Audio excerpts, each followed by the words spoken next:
تحریک آزادی میں علماء دیوبند کا کردار، اس موضوع پر مورخ اسلام علامہ ضیاء الرحمن فاروقی رحمۃ اللہ علیہ جھنگ میں بیان فرما رہے ہیں، سماعت فرمائیں۔ شکریہ۔ میرے واجب الاحترام باغ ضلع جھنگ کے غیور نوجوانوں اور دوستوں، کافی طویل عرصے کے بعد آپ حضرات کے اس قصبے میں تقریر کی غرض سے حاضری کا اتفاق ہوا ہے۔ مجھے بڑی خوشی ہے کہ آپ لوگوں نے مجھے تحریک آزادی ہند میں علماء حق کے کردار کا اہم موضوع دیا ہے۔ میں انشاءاللہ کوشش کروں گا کہ آپ کی توقعات پر پورا اتر سکوں اور اپنے علم کی کمزوریوں، کم مائگی اور کوتاہیوں کے باوجود جو کچھ میں نے تاریخ کے اوراق میں دیکھا اور پڑھا ہے، میں کوشش کروں گا کہ آج ان تمام چیزوں کو آپ کے سامنے رکھوں اور ہندوستان کی ایک بے مثال جماعت، بے مثال ہندوستان کے علماء کا ایک قافلہ کس طرح دار و رسم کی صعوبتیں برداشت کر کے، زندانوں کی اوٹ میں رہ کر، جیل کی چار دیواری میں سال ہا سال تک کس طرح نغمہائے آزادی کے گیت گاتا رہا اور کس طرح ظلم افرنگ کے مقابلے میں صبر و استقلال کا پیکر بنا رہا، کس طرح لوگوں کے تانے سن کر، لوگوں کی گالیاں سن کر، لوگوں کے شتم اور لوگوں کے تانوں کے باوجود کس طرح اس بر صغیر میں اس قافلہ حریت نے قرآن و سنت کے دیپ کو فروزاں کیا۔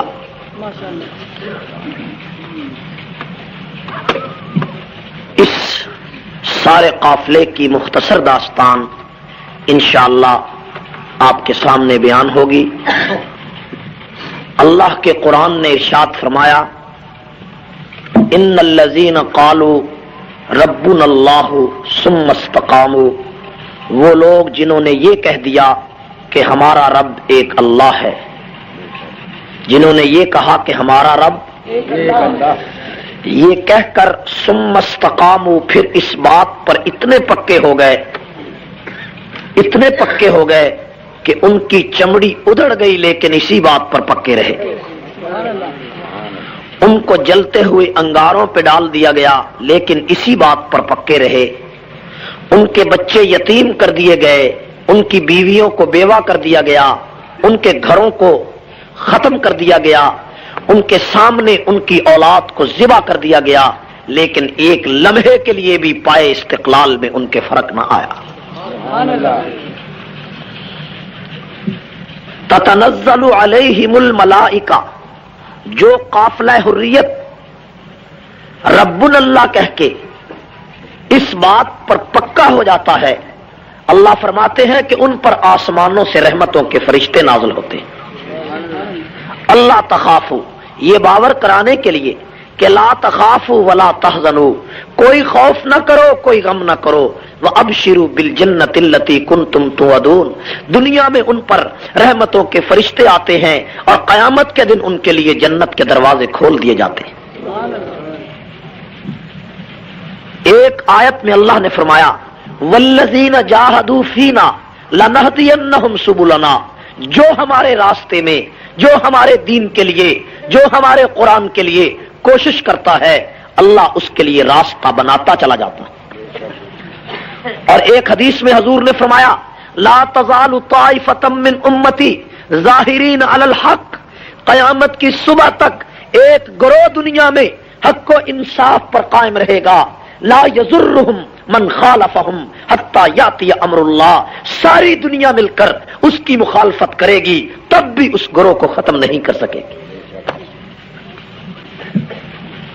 اہل سنت والجماعت کا عقیدہ ہے کہ اس دور میں بھی وہ گروہ موجود ہے جو حق و صداقت پر قائم ہے، جو اسلام کی امانت کو، قرآن و سنت کی امانت کو دنیا کے سامنے پھیلا رہا ہے،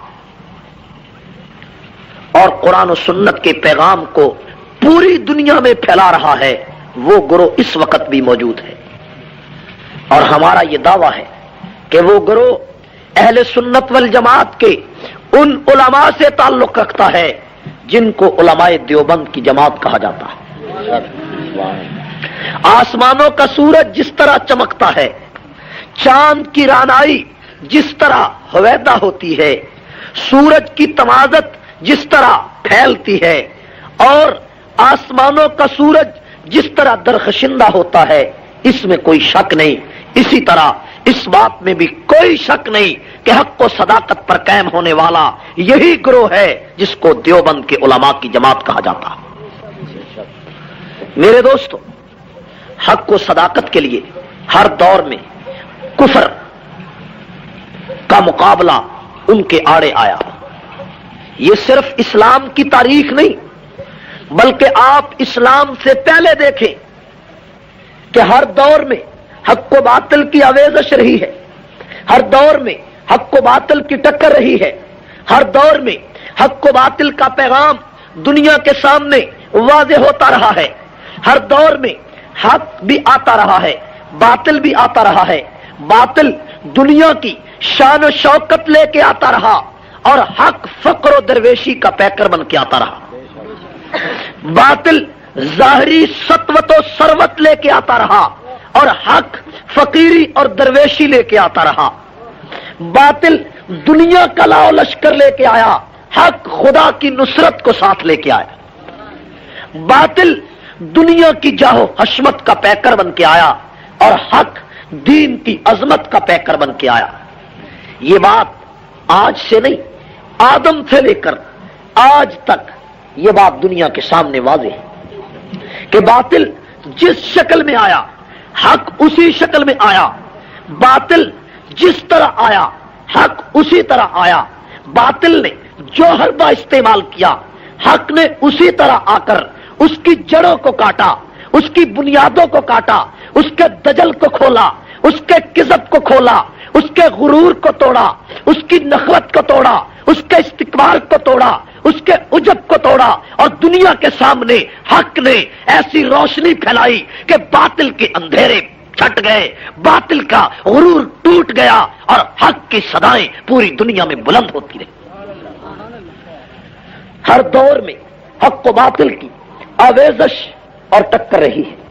آپ تاریخ کے اوراق پلٹ کر دیکھیں، آپ کو معلوم ہوگا کہ باطل جب نمرود کی شکل میں آیا تو حق ابراہیم کی شکل میں آیا، باطل فرعون کی شکل میں آیا، حق موسیٰ کی شکل میں آیا، باطل بنی اسرائیل کے خوخاروں کی شکل میں آیا، حق عیسیٰ کی شکل میں آیا، باطل کیسر و کسرا کی شکل میں آیا، حق محمد مصطفیٰ کی شکل میں آیا، باطل حجاج ابن یوسف کی شکل میں آیا، حق سعید ابن جبیر کی شکل میں آیا، باطل خلیفہ معتصم باللہ کی شکل میں آیا، حق امام ابو حنیفہ کی شکل میں آیا، باطل خلیفہ منصور کی شکل میں آیا، حق احمد بن حنبل کی شکل میں آیا، باطل نظام الملک بادشاہ کی شکل میں آیا، حق امام غزالی کی شکل میں آیا، باطل فتنہ تاتار کی شکل میں آیا، حق ابن تیمیہ کی شکل میں آیا، باطل جلال الدین اکبر کی شکل میں آیا، حق مجدد الفسانی کی شکل میں آیا، باطل فتنہ انموزج کی شکل میں آیا، حق شاہ ولی اللہ کی شکل میں آیا، باطل راجہ رنجیت سنگھ کی شکل میں آیا، حق شاہ اسماعیل شہید کی شکل میں آیا، اور باطل انگریز کی شکل میں آیا، تو حق علماء دیوبند کی شکل میں آیا۔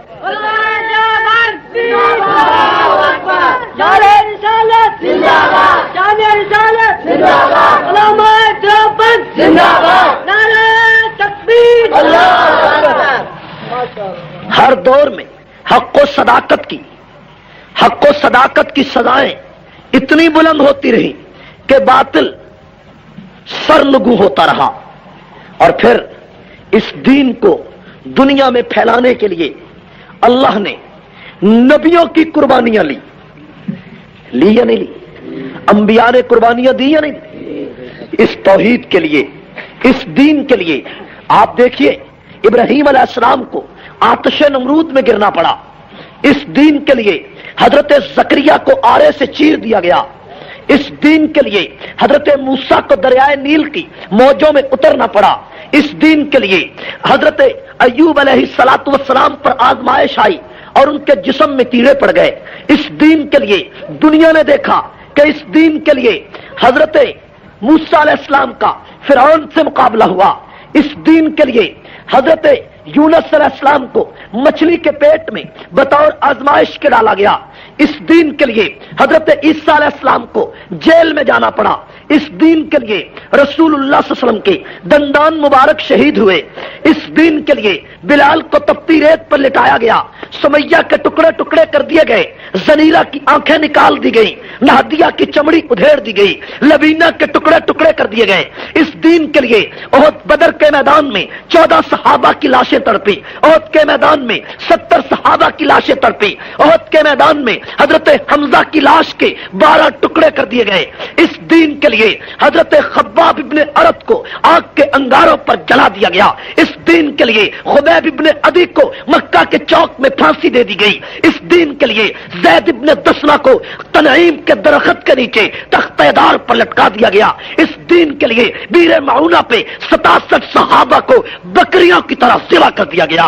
اس دین کے لیے 1,44,000 صحابہ میں سینکڑوں کے بچے یتیم ہوئے. سینکڑوں کی عورتیں بیوہ ہوئی.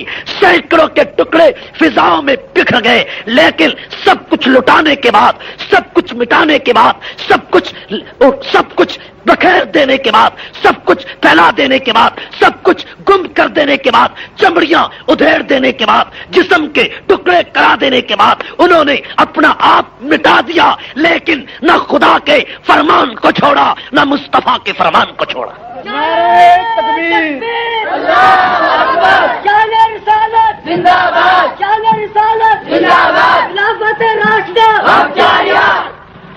قربانیوں ایثار کی یہ تاریخ اتنی طویل ہے کہ اس تاریخ پر بڑی لمبی تقریر ہو سکتی ہے.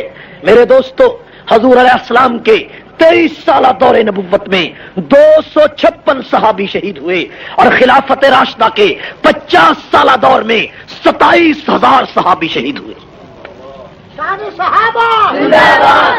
اس دین کے لیے، اس قرآن کے لیے، اس شریعت کے لیے لوگوں نے بہت کچھ لٹایا. میرے دوستو، آپ تاریخ کے اوراق پلٹ کر دیکھیں کہ اسی دین کے لیے امام مالک کا منہ کالا کر کے مدینہ کی گلیوں میں پھرایا گیا. اسی دین کے لیے امام شافعی پہ کفر کے فتوے لگا دیے گئے. اسی دین کے لیے امام نسائی کو مسجد کے صحن میں لٹا کر شہید کر دیا گیا. اسی دین کے لیے احمد بن حنبل کی پشت پر روزانہ 40 کوڑوں کی سزا دی جاتی تھی.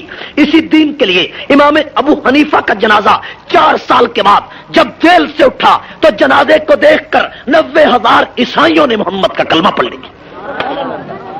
اسی دین کے لیے امام غزالی کو بغداد کے جنگلوں میں پھرنا پڑا.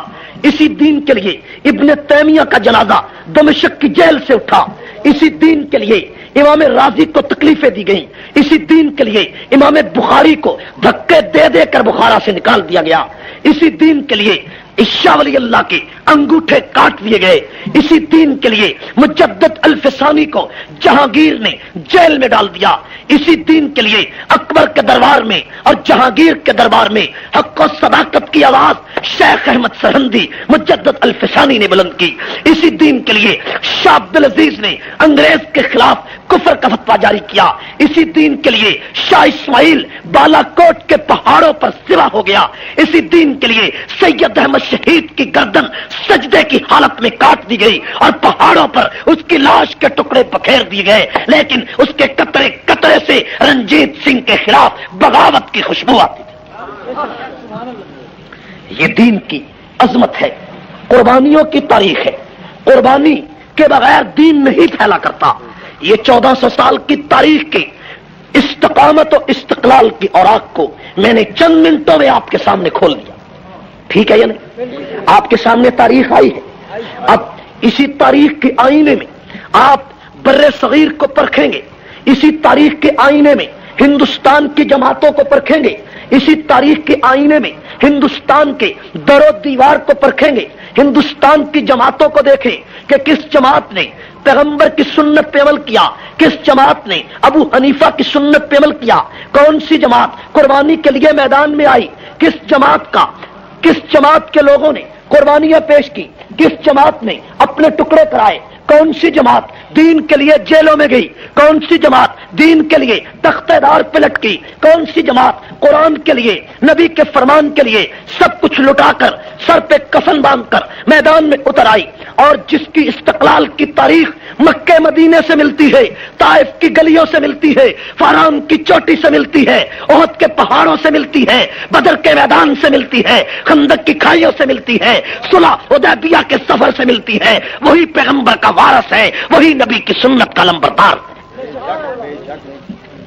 جس کی تاریخ 1400 سال کی تاریخ سے ملتی ہو، وہی رب اللہ کا علم بردار ہے، وہی لا تزال طائفۃ من امتی کا سزاوار ہے، وہی نبی کی سنت پر چلنے والا ہے، اور جو استقلال میں نبی کی سنت پہ چلے، استقامت میں نبی کی سنت پہ چلے، جو روپوں کی جھنکار کے سامنے ایمان کو نہ بیچے، جو تلوار کی کاٹ کے سامنے اسلام کو نہ بیچے، جو دین کی عظمت کے مقابلے میں ضمیر کا سودا نہ کرے، وہی اہل سنت ہے، وہی انبیاء کا وارث ہے، وہی دین کا وارث ہے، اور جس کا ایمان حلوے کی رکابی پہ بک جائے، جس کا ایمان ٹکے پہ بک جائے، جس کا ایمان سرمایہ کی جھنکار سے بک جائے، وہ اہل سنت نہیں ہے، وہ جناب علی دین کا دشمن ہے، قرآن کا دشمن ہے، اہل سنت نہیں ہو سکتا، اہل سنت وہ ہے جو حدیبیہ اور طائف کی سنتوں کا سزاوار ہے۔ نعرہ تکبیر، نعرہ رسالت، علماء دیوبند زندہ باد۔ اپنے آپ کو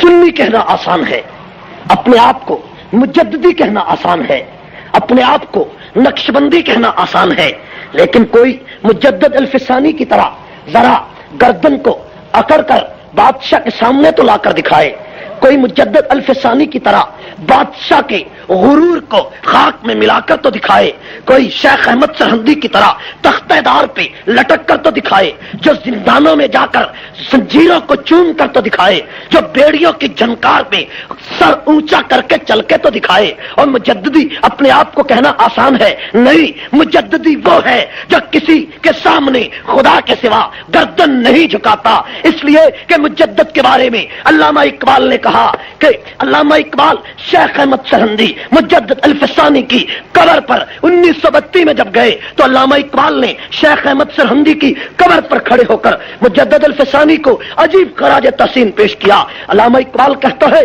اس کی قبر کو خطاب کر کے کہ اس خاک کے ذروں سے ہیں شرمندہ ستارے، مجدد الفسانی کی قبر پر وہ کہتا ہے کہ اس خاک کے ذروں سے ہے شرمندہ ستارے، کہ اس خاک میں پوشیدہ ہے وہ صاحب اسرار، اس خاک کے ذروں سے ہے شرمندہ ستارے، کہ اس خاک میں پوشیدہ ہے وہ صاحب اسرار، اور گردن نہ جھکی جس کی جہانگیر کے آگے، گردن نہ جھکی جس کی جہانگیر کے آگے، ہے اس کے نفس گرم سے گرمی احرار۔ کتنے عظیم لوگ تھے۔ آج کل مجددی ہر آدمی بن جاتا ہے، جو ہر آستانے پہ گردن جھکائے وہ مجددی ہو سکتا ہے، جو ہر کپڑے کے سامنے گردن جھکائے، ہر سبز چادر کے آگے گردن جھکائے۔ مجدد الفسانی نے جہانگیر کے دربار میں گردن نہ جھکا کر دنیا کو بتا دیا کہ یہ گردن ایک دروازے پہ جھک سکتی ہے، خدا کے سوا کسی اور کے دروازے پہ نہیں جھک سکتی۔ یہ ایک تاریخ ہے میرے دوستو، اسی تاریخ کے آئینے میں ہم اپنے اکابر کی تاریخ آپ کے سامنے رکھنا چاہتے ہیں۔ اسی آئینے میں آپ اسی آئینے میں دیکھو، اس آئینے میں اس معیار پر، اس کسوٹی پر بر صغیر پاک و ہند کے کن علماء نے کردار پیش کیا۔ آپ کو معلوم ہونا چاہیے کہ ہندوستان میں سن 1601 میں انگریز آیا، ٹھیک ہے، پڑھے لکھے لوگوں کو پتا ہوگا کہ آج سے 40 سال پہلے اس پاکستان، ہندوستان اور مشرقی پاکستان، بنگلہ دیش پر انگریزوں کی حکومت تھی، ٹھیک ہے یا نہیں؟ اور انگریز اس بر صغیر پر 250 سال سے زیادہ حکمران رہا، 250 سال۔ اتنے طویل عرصے میں انگریز نے لوگوں کے ذہن بدل دیے، لوگوں کا تمدن بدل دیا، مسلمان قوم کا کلچر بدل دیا، مسلمان کی ثقافت کو بدل دیا، مسلمان کے معاشرت کو بدل دیا، اور انگریز نے اپنے رنگ میں مسلمانوں کو رنگنے کے لیے ہر حربہ استعمال کیا۔ میری بات آپ کو سمجھ میں آ رہی؟ میرے دوستو، سن 1601 میں برطانیہ کی ایک کمپنی جس کا نام تھا East India company, East India company کتابوں میں یہی نام ہے، ٹھیک ہے نا؟ ایسٹ انڈیا کمپنی کے نام سے ایک تجارتی قافلہ برطانیہ سے آیا، بحری جہازوں کے ذریعے، واسکو ڈی گاما کے ذریعے وہ ہندوستان میں اترا، بمبئی کے ساحل پر اس نے پڑاؤ ڈالا۔ اس وقت کے حکمران، مغلوں کے حکمران نے اس کا استقبال کیا، وہ ناعاقبت اندیش حکمران تھا، اس نے ان کو خوش آمدید کہا۔ اس کو کسی نے کہا تھا کہ یہ برطانیہ کے تاجر ہیں، اگر ان کو تو خوش آمدید کہے گا تو تیرے ملک کی تجارت بڑی کامیاب ہو جائے گی۔ اس نے انگریز کو بڑی مراعات دی، بڑی ان کو سہولتیں مہیا کی، ان کے لیے بڑے علاقے متعین کیے، ان کو ٹیکس میں چھوٹ دے دی، ان کے لیے علاقوں میں بہت بڑا ذخیرہ جمع کر دیا، ان کو قرضے حکومت کی طرف سے عطا کیے گئے۔ انگریز اتنا شاطر تھا کہ 100 سال کے اندر اندر وہ تجارتی کمپنی پورے 100 سال میں ہندوستان کی تمام معیشت پر قابو پا گئی۔ 100 سال 100 سال میں صرف قابو نہیں پا گئی، بلکہ میسور کے علاقے کے 4 صوبے اس نے اپنے پیسوں سے خرید لیے، اور لاکھوں مربع میل زمین پیسے دے کر خرید لی۔ معیشت اس کے کنٹرول میں جب آئی، زمین اس نے خرید لی، تو ہندوستان کے مغل حکمران جو ایران سے آ کر ہندوستان میں حکومت کرتے تھے، انگریز نے پادری عیسائیوں کو منگوایا، وہ چوکوں میں کھڑے ہو کر حضور علیہ السلام کے دین اور قرآن کے خلاف بکواس کرتے تھے، ان کو روکنے والا کوئی نہیں تھا۔ این اس اسنا میں اللہ تعالیٰ نے شاہ ولی اللہ رحمت اللہ علیہ کو ہندوستان میں پیدا کیا۔ شاہ ولی اللہ رحمت اللہ علیہ کی پیدائش کے بعد ہندوستان کے حالات میں کچھ تغیر پیدا نہ ہوا، اس لیے کہ حالات کا مقابلہ کرنا ایک شاہ ولی اللہ کا کام نہیں تھا۔ شاہ ولی اللہ رحمت اللہ علیہ نے اپنی آنکھوں سے ہندوستان کے انقلابات دیکھے، ادھر انگریز تجارت کے نام پر ترقی کر رہا تھا، ادھر مغل حکمران آپس میں لڑ رہے تھے، بیٹے کی جگہ پر بھائی، چچاؤں کی لڑائی، فرخ شیر کی لڑائی، بہادر شاہ اول کی لڑائی، بہادر شاہ ثانی کی لڑائی، رفیع الدرجات کی لڑائی، یہ سب بادشاہ تھے مغلوں کے، جنہوں نے آپس میں اتنی جنگ لڑی کہ ان کو حکومت کا کوئی پاس نہ رہا، یہ لڑتے رہے۔ شاہ ولی اللہ رحمت اللہ علیہ نے این اس موقع پر حجت اللہ البالغہ ایک کتاب لکھی عربی میں، جس کتاب میں انہوں نے اسلام کا معاشی نظام پیش کیا، معاشی فلسفہ دنیا کے سامنے رکھا، اور شاہ ولی اللہ ان حالات میں ایک قرآن پاک کو دنیا کے مسائل کا حل گردانتے تھے۔ شاہ ولی اللہ نے قرآن پاک کا عربی زبان سے ترجمہ ان حالات میں فارسی زبان میں کیا۔ اور آپ کی معلومات کے لیے عرض کروں کہ شاہ ولی اللہ سے پہلے ہندوستان نے پوری دنیا کی 1200 سالہ تاریخ میں کسی عالم نے قرآن کا ترجمہ عربی زبان سے کسی زبان میں منتقل نہیں کیا تھا۔ شاہ ولی اللہ اسلام کی تاریخ کا وہ جلیل القدر انسان ہے جس نے قرآن کا ترجمہ سب سے پہلے عربی زبان سے فارسی میں کیا، اس لیے کہ ہندوستان کی سرکاری زبان اس وقت فارسی تھی، مغل ایران سے آئے تھے اور ایرانیوں کی زبان فارسی تھی۔ شاہ ولی اللہ رحمت اللہ علیہ کے گھر میں ایک لڑکا پیدا ہوتا ہے سن 1724 میں، اس لڑکے کا نام عبدالعزیز ہے، جو بعد میں شاہ عبدالعزیز کے نام سے مشہور ہوا۔ شاہ ولی اللہ کے یہ فرزند تھے جو محدث دہلوی قرار پائے۔ شاہ ولی اللہ کے اسی بیٹے شاہ عبد العزیز نے سن 1764 میں جب ان کے والد شاہ ولی اللہ دنیا سے رخصت ہو گئے تو انہوں نے شاہ ولی اللہ کے ترجمہ قرآن کو فارسی زبان سے تفسیر میں بدل دیا اور شاہ ولی اللہ نے قرآن کا ترجمہ لکھا تھا، شاہ عبد العزیز نے قرآن کی تفسیر فارسی میں لکھ دی۔ اور آپ کی معلومات کے لیے عرض کروں کہ شاہ ولی اللہ کے 4 بیٹے تھے۔ کتنے بیٹے؟ 4۔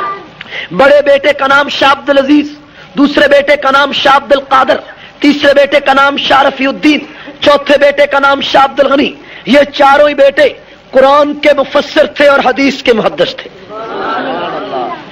شاہ ولی اللہ کے یہ 4 بیٹے، بڑے بیٹے شاہ عبد العزیز نے قرآن کی تفسیر فارسی میں لکھی اور شاہ عبد القادر اور شاہ رفیع الدین نے ہندوستان کی تاریخ میں پہلی مرتبہ قرآن پاک کا ترجمہ اردو زبان میں کیا۔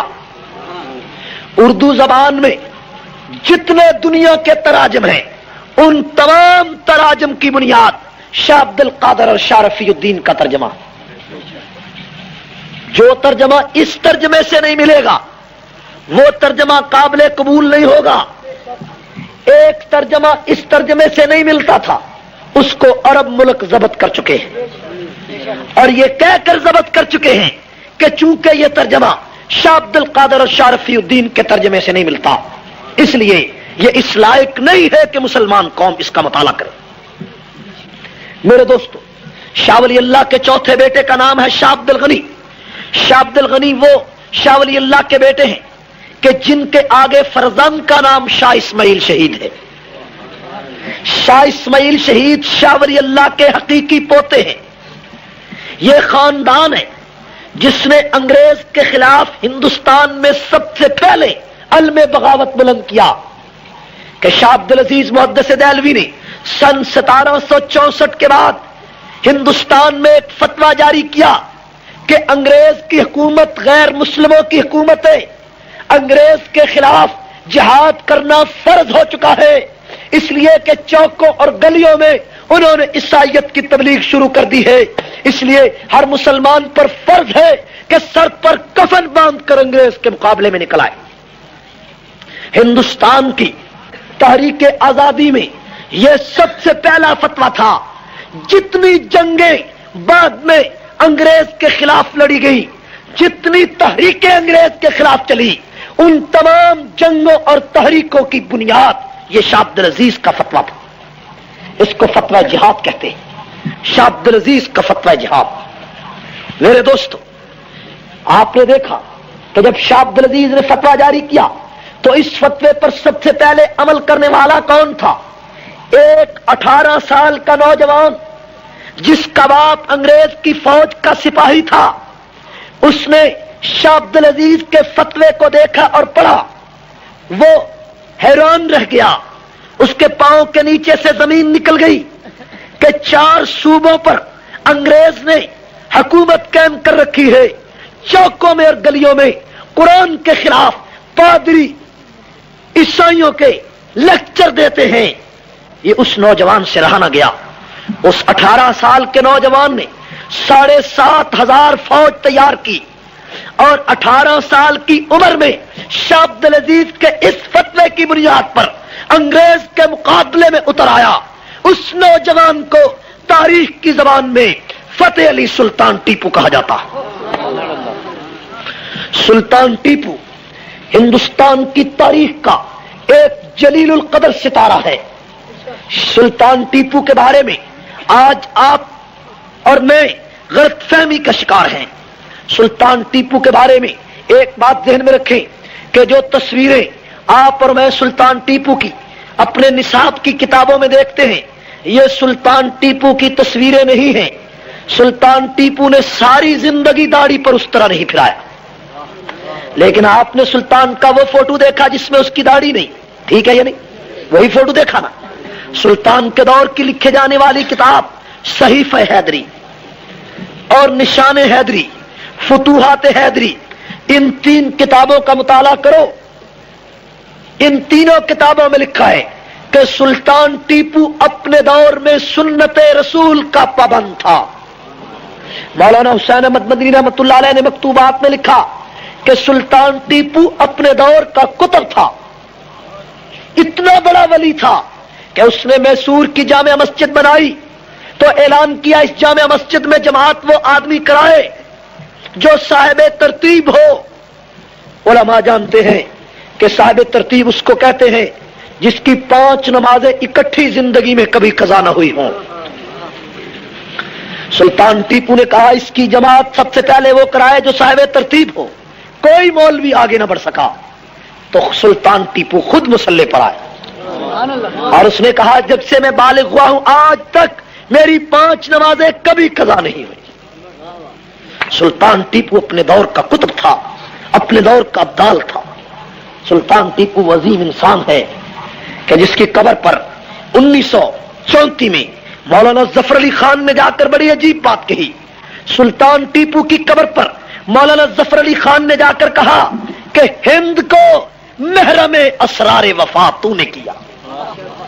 سلطان کی قبر پر مولانا ظفر علی خان کہتا ہے کہ ہند کو محرم اسرار وفا تو نے کیا، حق وفاداری یہ مشرق کا ادا تو نے کیا۔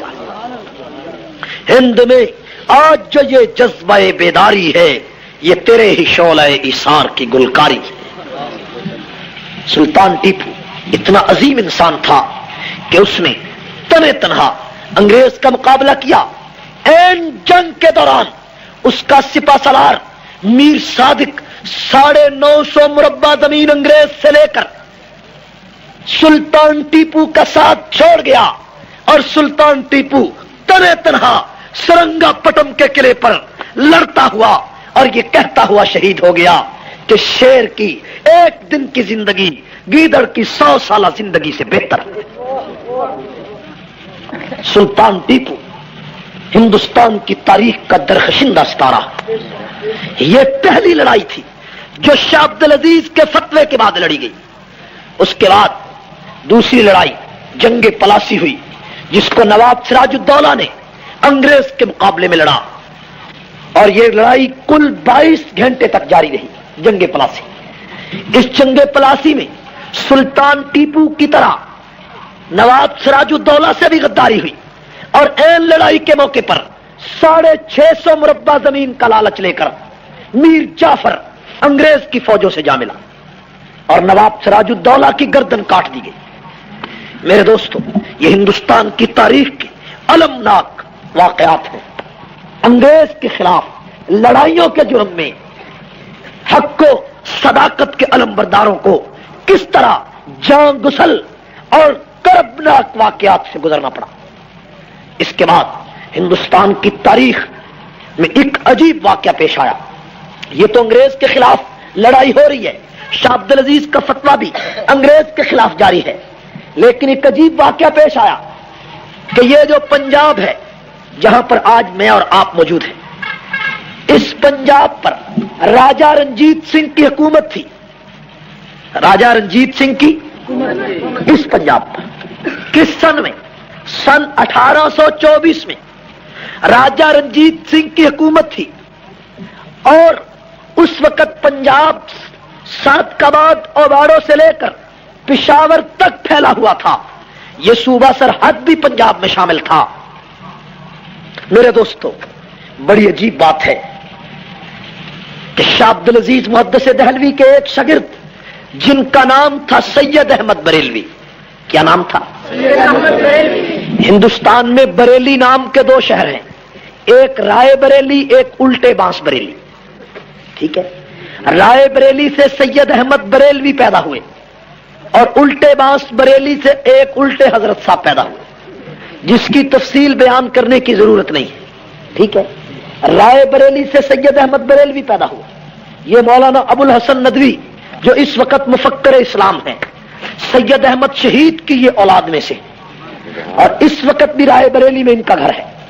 میرے دوستو، سید احمد شہید شاہ عبد العزیز کے شاگرد تھے، لیکن شاہ عبد العزیز نے اپنے بھتیجے شاہ اسماعیل شہید کو سید احمد کے پاس رائے بریلی بھیجا کہ جاؤ، جا کر میرے شاگرد سید احمد کی خدمت میں وقت گزارو، اگر تمہیں کچھ چاہیے، علم چاہیے، عمل چاہیے۔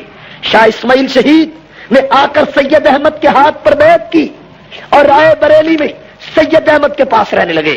سن 1826 میں ایک قافلہ پنجاب سے سید احمد شہید کے پاس گیا اور جا کر کہا شاہ جی آپ یہاں سوئے پڑے ہیں اور پنجاب میں راجہ رنجیت سنگھ نے مسلمانوں کی مسجدوں کو استبل گھوڑے کے بنا دیا ہے. لاہور کی شاہی مسجد میں گھوڑے باندھے جانے لگے, لڑکیوں کو بے آبرو کیا جانے لگا, اللہ کے شاعر کا مذاق اڑنے لگا. سید احمد شہید بڑا جرأت مند انسان تھا. ہندوستان کی پوری تاریخ میں 500 سالہ تاریخ میں سید احمد شہید سے بڑا نہ کوئی پیر گزرا ہے نہ کوئی ولی گزرا.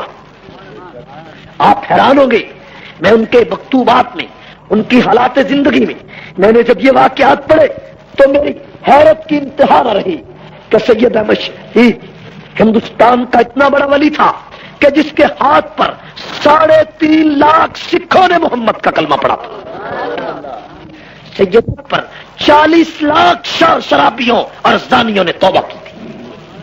سید احمد شہید وہ ولی تھا کہ جس بستی سے گزرتا تھا ایک واز کہتا ساری بستی حضور کا کلمہ پڑھنے لگ جاتی تھی.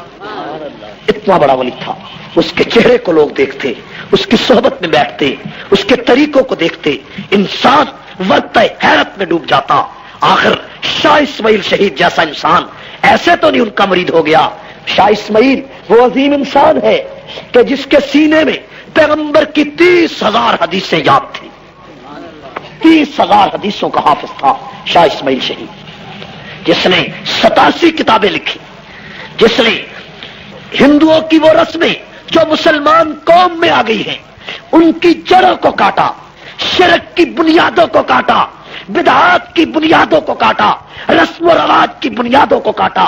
شاہ اسماعیل ہندوستان کا ایسا عالم ہے کہ جس نے ہندوؤں کی رسموں کے مقابلے میں, سکھوں کی رسموں کے مقابلے میں نبی کی سنت کتاب کیوں لکھی, اس نے صراط مستقیم کتاب کیوں لکھی, اس نے منصب امامت کتاب کیوں لکھی, اس نے دنیا کو شرک سے دور کیوں کیا. آج تقویت الایمان کا جو آدمی مطالعہ کرے گا وہ ساری زندگی شرک کے قریب نہیں جا سکتا. کر کے دیکھ لیں, تجربہ کر کے دیکھ لیں. اتنا عظیم انسان تھا. اور میں آپ کی معلومات کی نہیں کروں کہ شاہ اسماعیل نے تقویت الایمان کتاب سفر میں لکھی, گھر بیٹھ کر نہیں لکھی, سفر میں. مولانا عبید اللہ سندھی کہتے ہیں کہ میں نے تقویت الایمان پڑھ کر رسول اللہ کا دین قبول کیا. سکھ گھرانے سے عبید اللہ سندھی تعلق رکھتا تھا, تقویت الایمان پڑھتا گیا اور محمد کا کلمہ پڑھتا گیا. سمجھ میرے دوستو, سن 1826 میں سید احمد شہید نے فوجی بھرتی کا اعلان کیا. 7,500 6,500 فوجیوں کو سید احمد شہید اپنے ساتھ لے کر رائے بریلی سے چلا. ڈرتے ہوئے پشاور پر آ کر سید احمد شہید نے حملہ کیا. اس وقت پشاور بھی پنجاب میں شامل تھا. پہلے حملے میں پشاور فتح کر دیا. پشاور کے چوک یادگار میں شاہ اسماعیل نے امیر المومنین سید احمد شہید کے پرچم کو لہرا دیا اور پشاور میں شراب پر پابندی کا اعلان کیا, جوئے پر پابندی کا اعلان کیا. اور یہ تاریخ کا بڑا عظیم اتفاق ہے کہ 1826 1 مئی اتوار کے دن پشاور کے شہر میں شاہ اسماعیل نے شراب پر پابندی کا اعلان کیا. اور اسی پشاور کے شہر میں جب شاہ اسماعیل کا ایک روحانی فرزند مفتی محمود وزیر اعلیٰ بنتا ہے تو جس دن مفتی محمود نے پشاور میں شراب پر پابندی کا اعلان کیا اس دن بھی 1 مئی اتوار ہی کا دن تھا.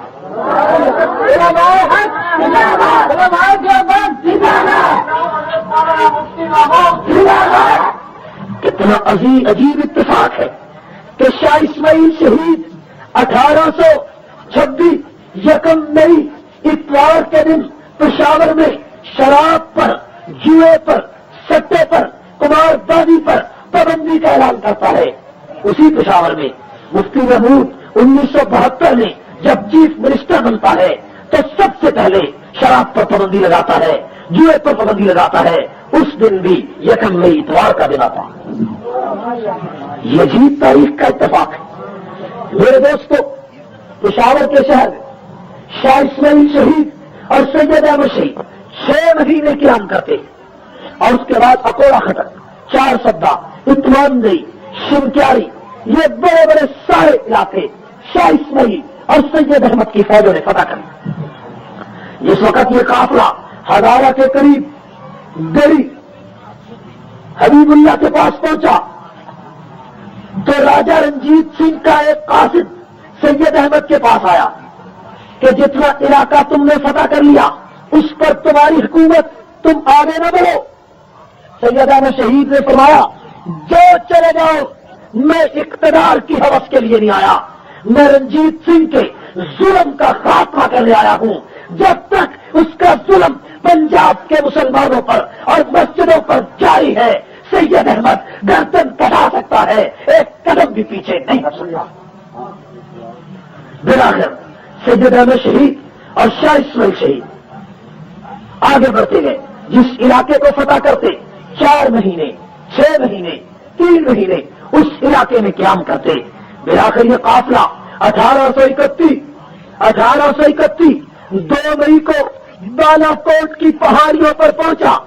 بالا کوٹ کوئی ہندوستان میں نہیں ہے، بالا کوٹ مانسیرا سے 35 میل آگے جا کر دیکھیں، بالا کوٹ کے پہاڑ آپ کو نظر آئیں گے۔ بالا کوٹ کا وہ دریائے نیلم آپ کو نظر آئے گا۔ بالا کوٹ کے سرد فلک برف پوش پہاڑ آج بھی شاہ اسماعیل کی عظمت کی گواہی دیتے۔ شاہ اسماعیل شہید 2 مئی کو سید احمد شہید اپنے قائد کے ہمراہ کئی ہزار نوجوانوں کا قافلہ لے کر پہنچے۔ وہاں کچھ لوگوں کی غداری کی وجہ سے سکھوں نے راتوں رات شب خون مارا۔ سید احمد شہید 4 مئی صبح تہجد کے وقت سجدے میں پڑے ہیں۔ سید احمد شہید کی گردن سجدے کی حالت میں کاٹ دی۔ آج بھی آپ جا کر بالا کوٹ میں دیکھیں کہ درمیان سے دریا بہتا ہے، اس طرف دریا کے ایک طرف کنارے میں سید احمد شہید کی گردن دفن ہے، دوسری طرف ان کا دھڑ دفن ہے، درمیان سے دریا بہتا ہے، درمیان سے دریا بہتا ہے۔ رہے گا کوئی تیرے ستم کے یادگاروں میں، رہے گا کوئی تیرے ستم کے یادگاروں میں، اور میرے لاشے کے ٹکڑے دفن کرنا 100 مزاروں میں۔ سید احمد کی گردن ایک جگہ ہے، دھڑ دوسری جگہ ہے۔ بالا کوٹ کو ہندوستان میں نہیں ہے، آج پاکستان میں ایک بدعت فروش طبقہ، پاکستان میں ایک شرک فروش طبقہ، وہ شاہ اسماعیل اور سید احمد شہید پہ فتوے لگاتا ہے اور کہتا ہے یہ سکھوں کے ایجنٹ تھے، یہ فلاں کے ایجنٹ تھے، اور ایجنٹ کبھی میدانوں میں گردنیں کٹایا کرتے تھے۔ اور ایجنٹ تو میر جعفر تھا جو 600 مربع لے کر بیٹھ گیا، ایجنٹ تو میر صادق تھا جو 900 مربع لے کر بیٹھ گیا، ایجنٹ تو پنجاب کے وہ 36 سجادہ نشین تھے جنہوں نے 200 400 مربع زمین انگریزوں سے لی اور انگریز کو ساری زندگی سلام کرتے رہے۔ یہ ایجنٹ ہے جس کی گردن سجدے کی حالت میں کٹ گئی، اور دوسرے دن شاہ اسماعیل دست بدست لڑائی کرتا رہا، اور 6 تاریخ کو شاہ اسماعیل کی گردن پہاڑوں پر کاٹ دی گئی، شاہ اسماعیل کے ٹکڑے بکھر گئے۔ ارے وہ بالا کوٹ جن کی پہاڑیوں پر شاہ اسماعیل نے اپنے ٹکڑے کرا دیے، مجھے بتاؤ وہ ایجنٹ اس طرح کرتے ہیں؟ شاہ اسماعیل سید خاندان سے تعلق رکھتا ہے، خانوادہ نبوت کا چشمہ چراغ ہے، آرام سے سونے والا، دلی کے بستر پہ چھوڑ کر ان پہاڑوں پر آ کر کیوں سو گیا، اس وادی میں آ کر کیوں سو گیا، اس دریا کے کنارے پر کیوں سو گیا، ان پتھروں کے اندر کیوں سو گیا، اس فرش خاص پہ اپنے ٹکڑے کیوں کرا گیا؟ جب میں بالا کوٹ ہر سال مئی کے مہینے میں جاتا ہوں مدرسہ شہیدیہ بالا کوٹ کے جلسے میں، تو مجھے شورش کاشمیری کا وہ شعر یاد آتا ہے۔ شورش نے بالا کوٹ میں جا کر کہا تھا کہ اے سرزمین بالا کوٹ، اے مدفن شاہ شہید، اے سرزمین بالا کوٹ، اے مدفن شاہ شہید، تیری خاک پاک میں خوابیدہ ہے مرد سعید۔ اور آج تک کے بہار کے نغموں میں ان کا سوز ہے، شمع ایما وادی کا غان میں افروز۔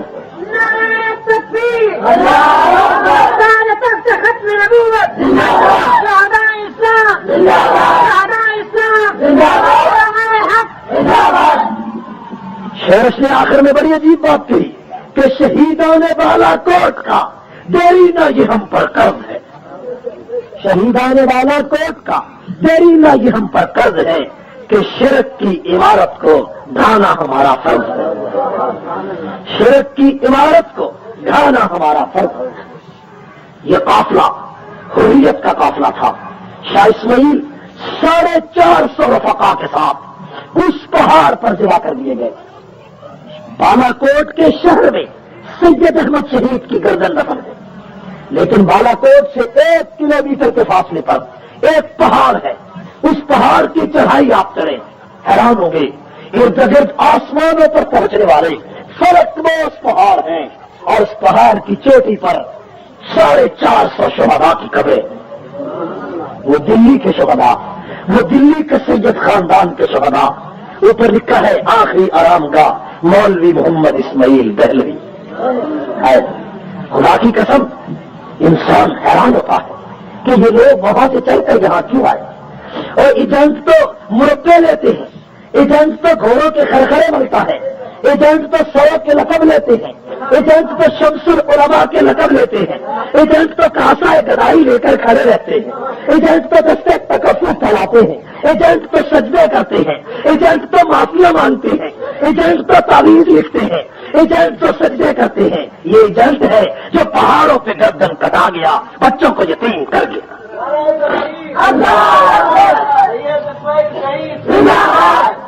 یہ بات 1831 کو بالاکوٹ کے پہاڑوں پر ختم ہو گیا۔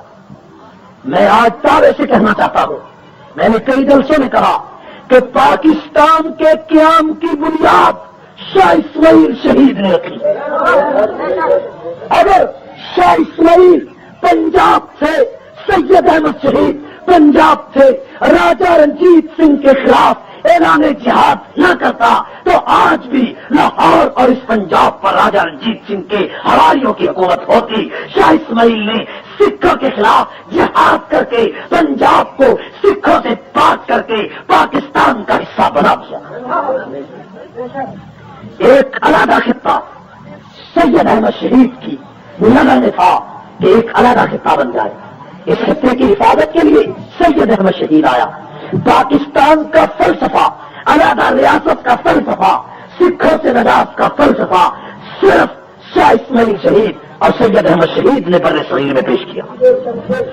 میرے دوستو، یہ بات 1831 کو ختم ہوتی، ایک نیا باب تاریخ کا شروع ہوتا ہے۔ اس وقت تک انگریزوں کی حکومت کئی صوبوں میں قائم ہو چکی تھی۔ غداری کی وجہ سے سلطان ٹیپو اور نواب سراج الدولہ کی گردن کاٹی جا چکی تھی، اور ادھر شاہ اسماعیل بھی شہید ہو گئے، سید احمد بھی شہید ہو گئے۔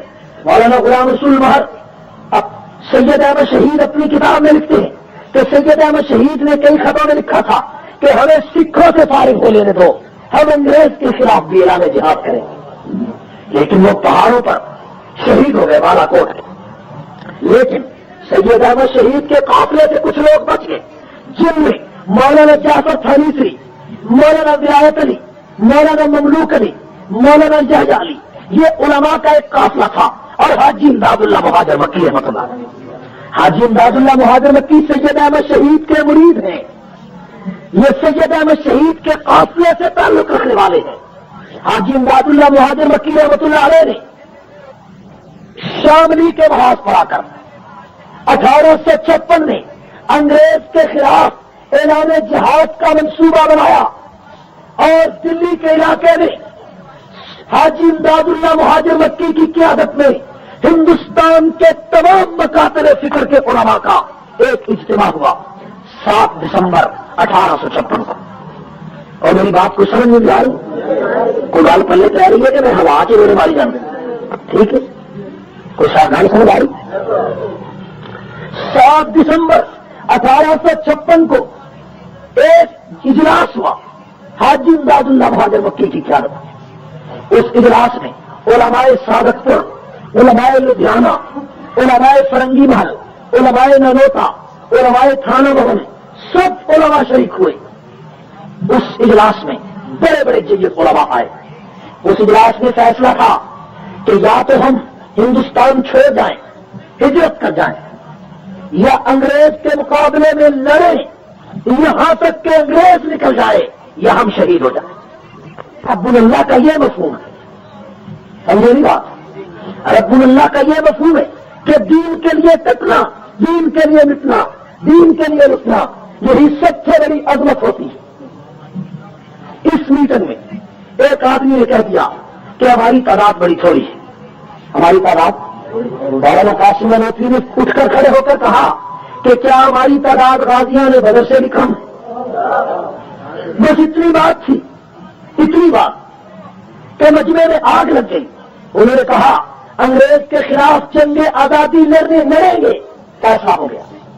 علماء تھوڑے تھے لیکن فیصلہ ہو گیا۔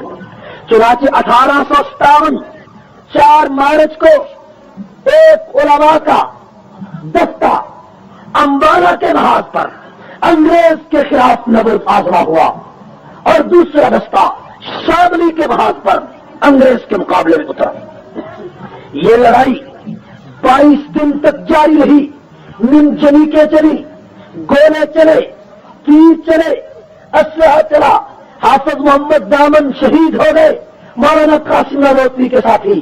اس جنگ میں مولانا حاجی امداد اللہ مہاجر مکی کی قیادت میں مولانا قاسم نانوتوی، مولانا رشید احمد گنگوہی اور مولانا جعفر تھانیسری، مولانا ولایت علی اور مولانا مملوک علی شریف تھے۔ ٹھیک ہے، اس لڑائی میں علماء نے انگریز کا مقابلہ کیا۔ ہندوستان کی سب سے بڑی یہ جنگ آزادی ہے، انگریز کے خلاف علماء کی یہ سب سے پہلی اور سب سے بڑی لڑائی۔ اس لڑائی میں علماء کو فتح حاصل نہ ہو سکی۔ کیوں؟ کئی پیروں نے، کئی ملاؤں نے در پردہ انگریز سے تعاون کیا، انگریز کا ساتھ دیا۔ علماء کے پاس وسائل کم تھے۔ وائسرا برطانیہ نے ڈاکٹر ولیم میور سے کہا کہ ہندوستان کے مسلمان کس طرح ہمارے قابو میں آ سکتے ہیں، رپورٹ کرو۔ اس نے 2 سال ہندوستان کا دورہ کر کے انگریز کو جو رپورٹ بھیجی 1863 میں، اس رپورٹ کا پہلی شک ہے کہ ہندوستان میں انگریز جب تک ان 3 باتوں پر عمل نہیں کرے گا کبھی کامیاب نہیں ہو سکتا۔ سب سے پہلی بات کہ یہ قرآن اللہ کی جو کتاب ہے، اس قرآن کو ہندوستان سے جلا دیا جائے۔ جب تک یہ قرآن موجود ہے انگریز کامیاب نہیں ہو سکتا۔ دوسرے نمبر پر اس نے کہا کہ جب تک مدرسہ اور مولوی موجود ہے انگریز کامیاب نہیں ہو سکتا۔ تیسرے نمبر پر اس نے کہا کہ انگریز نے آج سے پہلے میدانوں میں لڑائی لڑی ہے، آج کے بعد انگریز کو سرد جنگ لڑنی پڑے گی، اس لیے کہ ہندوستان کا مسلمان پیر پرست ہے، مولوی پرست ہے، دین کا نام لیتا ہے۔ اس لیے انگریز کو چاہیے کئی ایسے مولوی خریدے، کئی ایسے پیر خریدے جو انگریز سے کہے کہ جناب اللہ کی طرف سے ہمیں وحی آئی ہے کہ جہاد اللہ نے حرام کر دیا، یہ فتویٰ دیں۔ یہ 3 سکے ہیں، ان تینوں سکوں پر وائسرا برطانیہ نے عمل کرنے کا آرڈر کر دیا اور سب 1864 میں ہندوستان کے قرآن پاک، ہندوستان میں قرآن کے تمام نسخوں کو ایک جگہ جمع کر کے، جن کی تعداد 3.5 لاکھ تھی، ایک جگہ جمع کر کے آگ لگا دی۔ قرآن تو جلا دیا، لیکن 6 مہینے کے بعد دیکھا کہ آزادی کا جذبہ اسی طرح موجود ہے۔ ولیم میور کو انگریز نے طلب کیا وائسرا برطانیہ نے کہ قرآن جلانے کے بعد بھی جذبہ ختم کیوں نہیں ہوا، تو اس نے ایک 8 سال کا بچہ انگریز کی عدالت میں پیش کر کے کہا کہ قرآن کے صفحات کو جلا دیا، لیکن اس بچے کے سینے سے قرآن کو کون نکال سکتا۔ دوسرے نمبر پر اس نے کہا کہ علماء کا قتل عام کر دیا جائے، علماء کو شہید کر دیا جائے، جہاں کوئی مولوی نظر آتا ہے اس کو گولی سے اڑا دیا جائے اور مدارس پر بلڈوزر گرا دیا جائے۔ ہندوستان کی تعلیمی سرگزشت پر ایک کتاب لکھی ہے ایک انگریز نے، اور ڈاکٹر ہنٹر اپنی کتاب ہمارے ہندوستانی مسلمان میں لکھتا ہے، اور سید طفیل احمد منگلیری کی کتاب ہے ہندوستان کا روشن مستقبل۔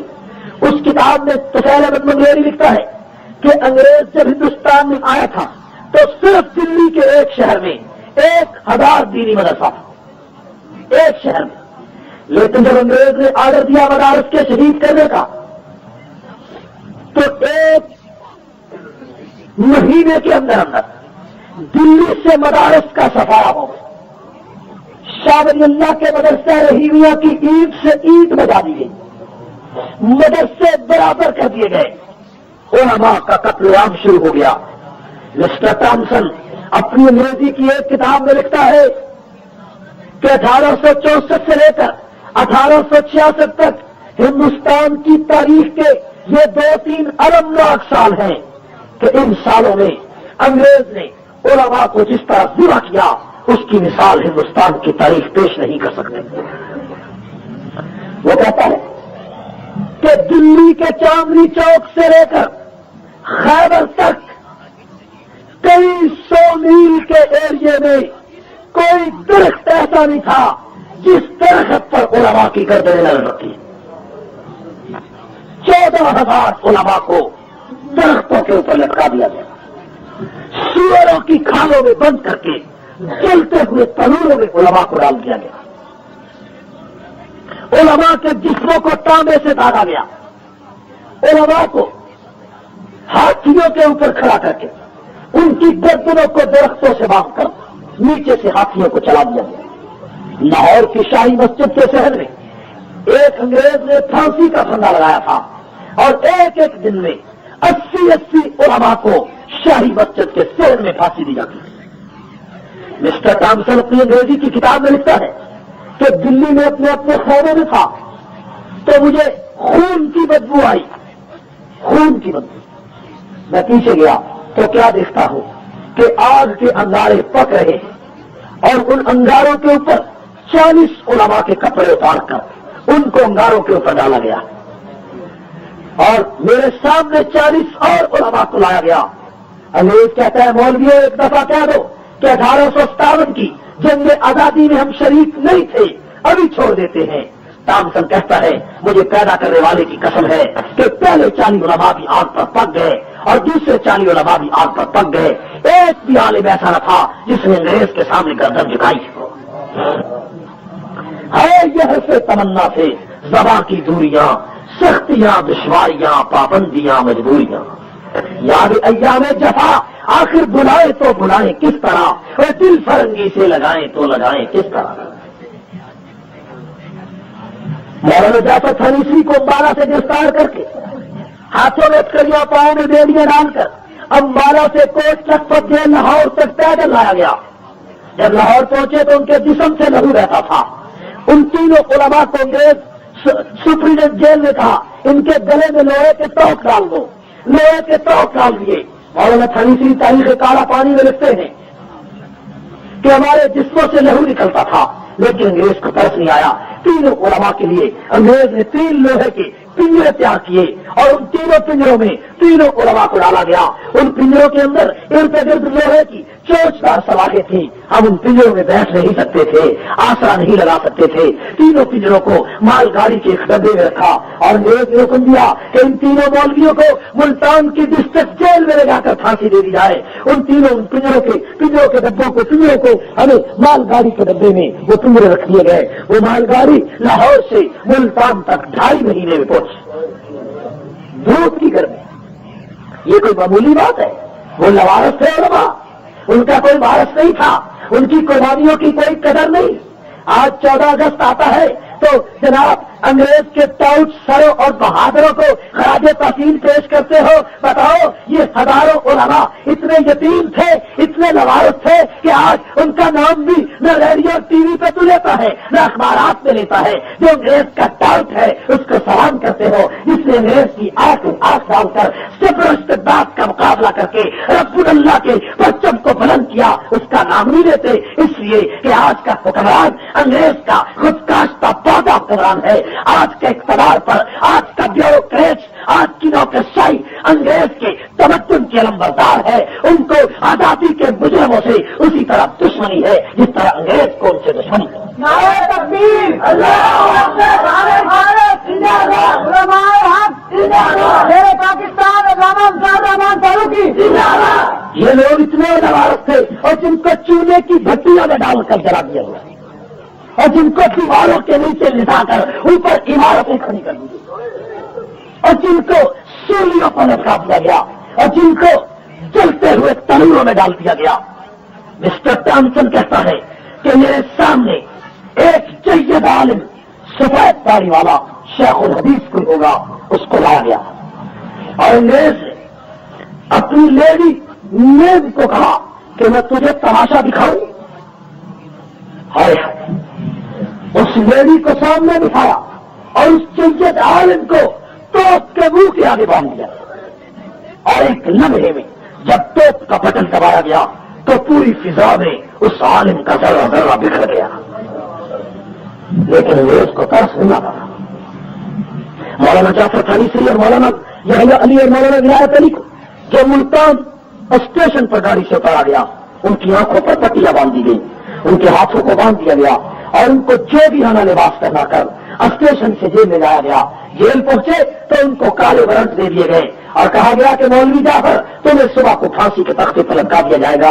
تمہارے لیے وائسرا برطانیہ کے حکم سے ریشم کا رسا تیار کیا گیا ہے، جس سے تمہیں پھانسی ہوگی. مولانا تھانیسری کہتے ہیں کہ ہم نے کالے ورنٹ پڑے، ساری رات ہم خوشی مناتے رہے.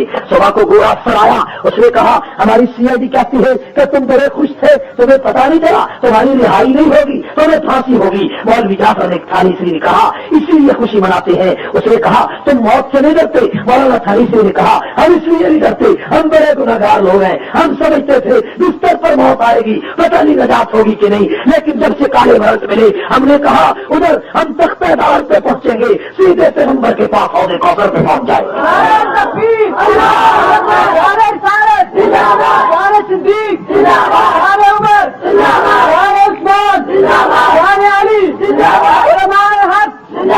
پاکستان زیادہ رحمان فاروقی انجمن سپاہی صحابہ. مولانا جعفر تھانیسری نے کہا ہمیں تو خوشی ہے. گویا چلا گیا، اس نے کہا تمہیں آج پھانسی نہیں ہوگی. 3 دن کے بعد کالے ورنٹ اور آئے جن پر لکھا تھا کہ جس موت سے مولوی خوش ہوتا ہے انگریز وہ موت بھی انہیں دینے کے لیے تیار نہیں. انگریز ان کو 14 سال کے لیے کالا پانی کی جیل میں بھیجنا چاہتا. یہ آرڈر ہو گیا. مولانا جعفر تھانیسری تاریخ کالا پانی میں اسی موقع پر ایک شعر لکھا ہے. ذوق تازہ ہے، تازہ لوگ. مولانا تھانیسری نے اس موقع پر جب ان کی موت کی سزائے عمر قید میں بدل گئی تو مولانا تھانیسری لکھتے ہیں کہ مستحق دار کو حکم نظر بندی ملا. مستحق دار کو حکم نظر بندی ملا، کیا کہوں کیسے رہائی ہوتے ہوتے رہ گئے. یعنی اگر پھانسی ہو جاتی تو رہائی ہو جاتی. وہ پھانسی کو رہائی سمجھتے تھے کہ مستحق دار کو حکم نظر بندی ملا، کیا کہوں کیسے رہائی ہوتے ہوتے رہ گئے. ہے جب کالا پانی کسی کو بھیجا جاتا اس کی داڑھی کے بالوں کو مول دیا جاتا تھا، اس کے ان ابروؤں کو کاٹ دیا جاتا، مونچھوں کو مول دیا جاتا. مولانا تھانیسری کہتے ہیں کہ انگریز ہمیں پھانسی کے پھندے سے بچا کر کالا پانی بھیجا. صبح کو جب انگریز نے مولانا یحییٰ علی کی داڑھی کے بالوں کو کاٹا تو مولانا یحییٰ علی داڑھی کے بالوں کو ہاتھوں میں پکڑ کر دھاڑے مار مار کر رونے لگے اور داڑھی کے بالوں کو دیکھ کر کہا داڑھی کے بالوں تمہیں مبارک ہو، میں چاہتا تھا شہادت مجھے ملے لیکن میری بجائے تمہیں شہادت ملی. جو کالا پانی جاتا اس کے بچوں کو ملاقات کے لیے لایا جاتا. مولانا تھانیسری کہتے ہیں جب میرے بچوں کو ملاقات کے لیے لایا گیا، میرا 1 سال کا چھوٹا سا بچہ تھا اور ایک میری بیوی تھی. جب وہ میری بیوی اور بچہ جیل کی سلاخوں کے سامنے آیا اور جب میرے بچے نے دیکھا کہ میرے پاؤں میں بیڑیاں ہیں، میرے ہاتھوں میں ہتھکڑیاں ہیں، لہو بہتا تھا تو میرا بچہ دھاڑے مار کر روتا تھا، میری بیوی بھی رو رہی ہے. جیل کے عملے نے دیکھا تو سب لوگ رونے لگے. میں نے کہا بیٹا گھبرانے کی ضرورت نہیں ہے، اگر خدا نے تیرے باپ کی زندگی لکھی تو 14 سال کے بعد واپس آؤں گا، ورنہ حوض کوثر پہ ملاقات کروں گا. یہ لوگ تھے، یہ قربانیاں تھیں. مولانا جعفر تھانیسری رحمۃ اللہ علیہ اور مولانا یحییٰ علی اور مولانا ولایت علی 14 سال کے لیے کالا پانی بھیجا اور اللہ تعالیٰ نے ان کو حیات بخشی. مولانا جعفر تھانیسری 14 سال کے بعد واپس ہندوستان آئے اور وہاں آ کر پھر انہوں نے تاریخ کالا پانی کی کتاب لکھی اور پاکستان میں مولانا جعفر تھانیسری کی کتاب شائع کرنے کا شرف ہمارے ادارہ اشاعت المعارف کو ہوا ہے، جنہوں نے ابھی پچھلے ہفتے مولانا جعفر تھانیسری کی کتاب تاریخ کالا پانی شائع کر کے پورے ملک کے علماء سے خراج تحسین وصول کیا۔ میرے دوستو، تاریخ کالا پانی کا آپ پتہ نہ کریں، آپ حیران ہوں گے کہ کس ظلم سے اور کن تاریخ راہوں سے ان علماء کو گزارا۔ میرے دوستو، ایک طرف یہ امبالہ کا بھاگ تھا، دوسری طرف شاملی کا بھاگ تھا، وہاں کے علماء کو اذیتیں دی گئی، مولانا رشید احمد گنگوہی رحمۃ اللہ علیہ کا بازو توڑ دیا گیا اور مولانا قاسم نانوتوی رحمۃ اللہ علیہ کو زخمی کیا گیا، حافظ محمد دامن شہید ہو گئے، بڑے بڑے علماء ذبح کر دیے گئے، مدرسے شہید کر دیے گئے۔ جب ہندوستان میں مدارس نہ رہے، علماء نہ رہے، تو عجیب منظر تھا، قریب تھا کہ نبی کا دین ہندوستان سے ختم ہو جاتا۔ اس موقع پر 29 مئی 1866 کو رات کو خواب میں حضور علیہ السلام نے مولانا محمد قاسم نانوتوی کو حکم دیا کہ مولوی قاسم جاؤ دیوبند کی بستی میں جا کر ایک دینی مدرسے کی بنیاد رکھو۔ اگر علماء اسی طرح مٹ گئے، مدرسے ختم ہو گئے، ہندوستان سے اسلام کا نام و نشان مٹ جائے گا۔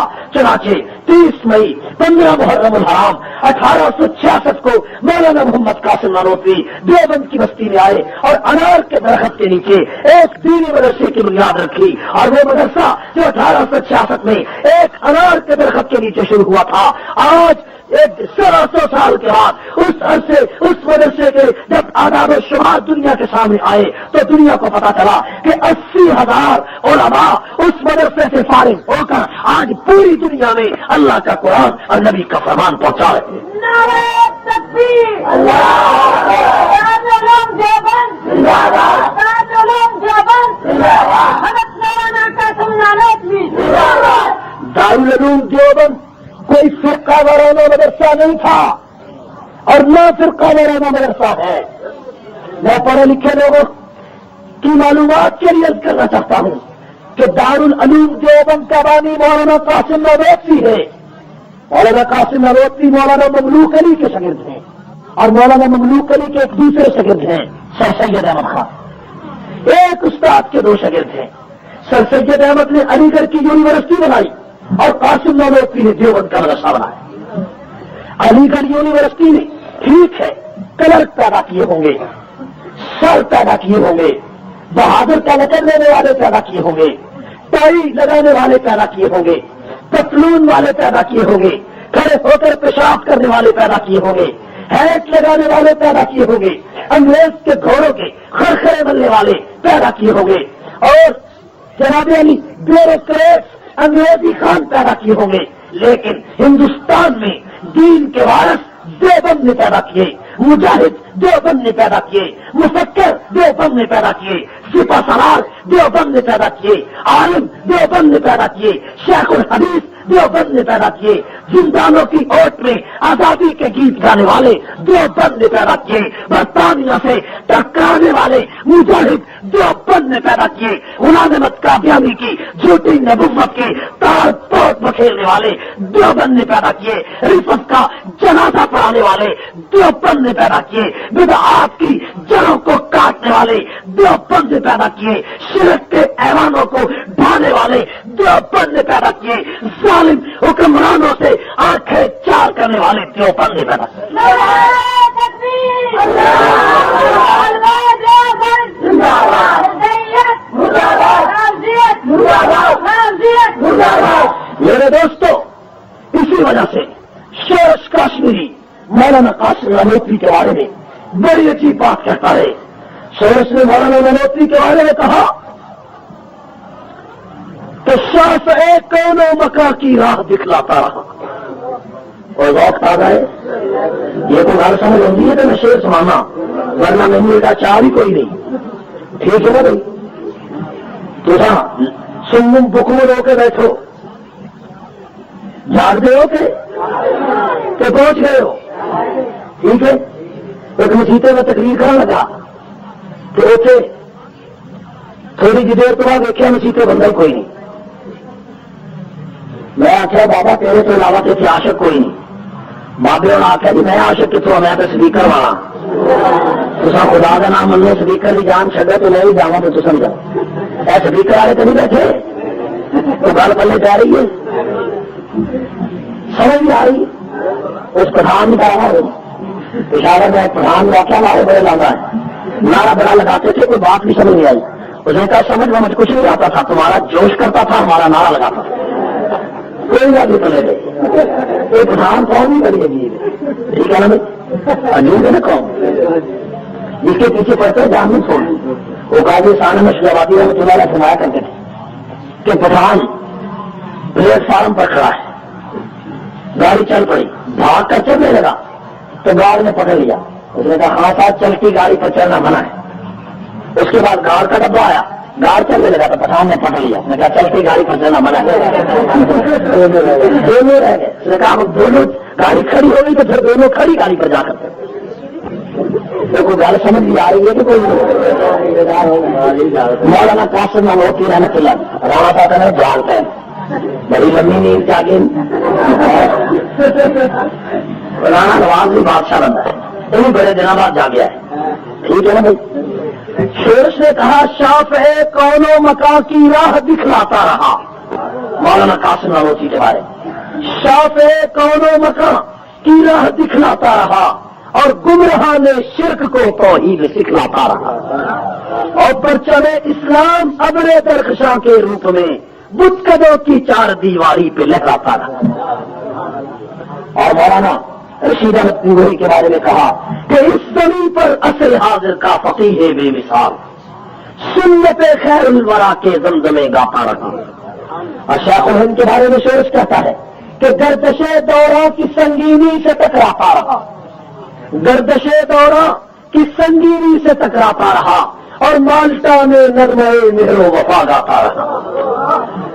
اور مولانا حسین احمد مدنی کے بارے میں شورش کہتا ہے کہ شہر استبداد کے دیواروں پر ڈھاتا رہا, گمشدہ اسلاف کی تصویر دکھلاتا رہا, اور خواجہ کونین کے روضے کی ڈالی تھام کر نور کے تڑکے دعا کے ہاتھ پھیلاتا رہا. یہ بڑی تاریخ کے لوگ تھے, بڑے لوگ تھے, اور ایسے ایسے لوگ دیوبند نے پیدا کیے کہ جس کی مثال ہندوستان کی تاریخ پیش نہیں کر سکتی. دیوبند کی تحریک مثبت تحریک ہے, دیوبند کی تحریک اسلام کے غلبے کی تحریک ہے, دیوبند کی تحریک عظمتوں کی تحریک ہے. دیوبند کا پیغام وہی پیغام ہے جو نبی کے قرآن کا, نبی کے فرمان کا پیغام.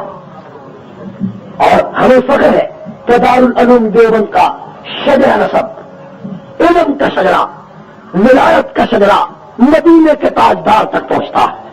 ٹھیک ہے, دارالعلوم دیوبند کوئی طبقے کے عام کی طرح نہیں ہے کہ جس کا شجرہ ککر شاہ سے ٹالی شاہ پر ختم ہو جائے. ٹھیک ہے, دارالعلوم دیوبند کا شجرہ کوئی ایسا شجرہ نہیں کہ جو حلوے کی رکابی سے حلوے کی دیگ تک پہنچ کر ختم ہو جاتا. دارالعلوم دیوبند ایک ایسی عظیم جماعت کا نام ہے کہ جو قرآن و سنت سے عبارت ہے. مولانا محمد قاسم نانوتوی نے حدیث کا علم حاصل کیا, قرآن کا علم حاصل کیا شاہ اسحاق سے, شاہ اسحاق نے شاہ عبدالغنی سے, شاہ عبدالغنی نے شاہ عبدالعزیز سے, شاہ عبدالعزیز نے شاہ ولی اللہ سے, شاہ ولی اللہ نے شیخ ابو طاہر مدنی سے, شیخ ابو طاہر مدنی نے علامہ محمد بن احمد صاحب مجموع البحار سے, علامہ محمد بن احمد نے شیخ ربیع ابن سری سے, شیخ ربیع ابن سری نے شیخ حسام الدین صاحب کنز المال سے, شیخ حسام الدین نے شیخ محمد بن احمد سے, شیخ محمد بن احمد نے شیخ ربیع ابن سری سے, شیخ ربیع ابن سری نے دو واسطوں سے امام ابو عیسیٰ ترمذی سے, امام ابو عیسیٰ ترمذی نے امام بخاری سے, امام بخاری نے عبداللہ ابن مبارک سے, عبداللہ ابن مبارک نے امام ابو حنیفہ سے, امام ابو حنیفہ نے حضرت حماد سے, حضرت حماد نے انس ابن مالک سے, انس ابن مالک نے عبداللہ بن مسعود سے, عبداللہ بن مسعود نے محمد رسول اللہ سے. پاکستان رحمان فاروقی علماء دیوبند کے علم کا شجرہ مدینے کے تاجدار سے ملتا ہے. ایک آدمی کہنے لگا ٹھیک ہے تمہارا علم مدینے سے آیا ہے لیکن پیروں کی گدیاں ہمارے پاس ہیں. میں نے کہا علماء دیوبند نقشبندی بھی ہیں, سہروردی بھی ہیں, چشتی بھی ہیں, قادری بھی ہیں, علماء دیوبند کے سرخیر مولانا رشید احمد گنگوہی رحمۃ اللہ علیہ نے چاروں سلسلوں سے ولایت کا سبق حاصل کیا.